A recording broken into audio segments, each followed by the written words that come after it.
മുത്തായ ഹബീബ് സല്ലല്ലാഹു അലൈഹി വസല്ലമ തങ്ങൾ സ്വഹാബത്തിനോട് പറഞ്ഞു, ഞാൻ നിങ്ങളോട് എന്തെങ്കിലും പൊരുത്തക്കേട് എന്ന് പറഞ്ഞാൽ നിങ്ങൾക്ക് ഇഷ്ടമില്ലാത്ത എന്തെങ്കിലും ചെയ്തു പോയിട്ടുണ്ടെങ്കിൽ ഇപ്പൊ തന്നെ അത് ഒത്തുതീർപ്പാക്കണം, എനിക്ക് റാഹത്തായിട്ട് പരലോകത്തേക്ക് പോകാൻ വേണ്ടിയാണ്.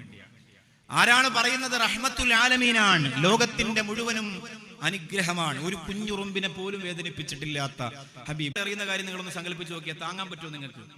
ആറ്റപ്പൂ എന്ന പൂമുത്തിന്റെ ദേഹത്തിലേക്ക് ഒരു കല്ലെടുത്തെറിയുന്ന കാര്യം നിങ്ങൾ ആലോചിച്ച് നോക്കിയേ. സഹിക്കാൻ പറ്റുമോ നമുക്ക്? അത് പറയുമ്പോൾ തന്നെ നിങ്ങളുടെ നെഞ്ചിലൊരു നോവ് വരുന്നില്ലേ?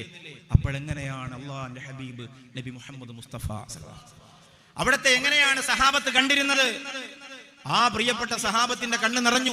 അള്ളാഹുവിന്റെ ഹബീബ് സല്ലല്ലാഹു അലൈഹി വസല്ലമ തങ്ങളോട് ഉക്കാശ റളിയല്ലാഹു തആല അൻഹു പറഞ്ഞു, അള്ളാഹുവിന്റെ റസൂലേ, അവിടുന്ന് എന്നെ കുത്തുമ്പോൾ കുപ്പായം ധരിച്ചിട്ടില്ലായിരുന്നു, അതുകൊണ്ട് എന്റെ ശരീരത്തിൽ കുപ്പായമില്ലായിരുന്നെങ്കിൽ അങ്ങനെ തന്നെ തിരിച്ചു ചെയ്യണമെങ്കിൽ അങ്ങയുടെ ശരീരത്തിന്റെ കുപ്പായവും മാറ്റണം.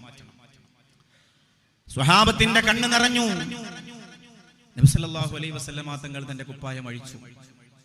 പനി പിടിച്ച് സഹാബത്ത് കരഞ്ഞുകൊണ്ടിരിക്കുന്ന മുത്ത് ഹബീബിന്റെ ശരീരം കണ്ട് കരഞ്ഞുകൊണ്ടിരിക്കുമ്പോ ആ ശരീരത്തിന്റെ കമീസ് മാറ്റിയിട്ട് അതേ വടിയും കൊണ്ട് ഉക്കാശ റളിയല്ലാഹുവിന്റെ വയറ്റത്ത് അടിക്കാൻ വേണ്ടി വരുമ്പോ യാതൊരു ഭാവവ്യത്യാസവും ഇല്ലാതെ അതേ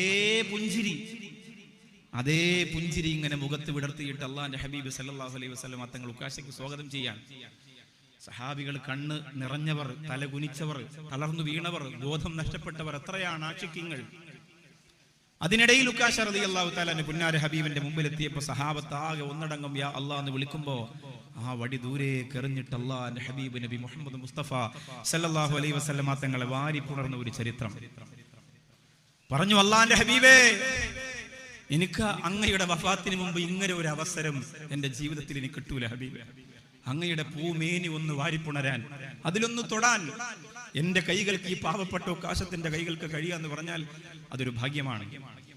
പ്രാണനെക്കാളും പ്രേമമായി നെഞ്ചിൽ പാൽക്കടൽ നീന്തിയ സ്വാഹിബോരേ, പോരിശത്താജെ പുണരുവാനുള്ളിൽ പൂത്തമോഹത്താൽ പിടഞ്ഞവരേ, നഫ്സി ഫിദാക്കയാ ചൊല്ലി ഉക്കാശത്തെ, റൂഹി ഫിദാക്കയാ ഓതിയവരാശിത്തേ.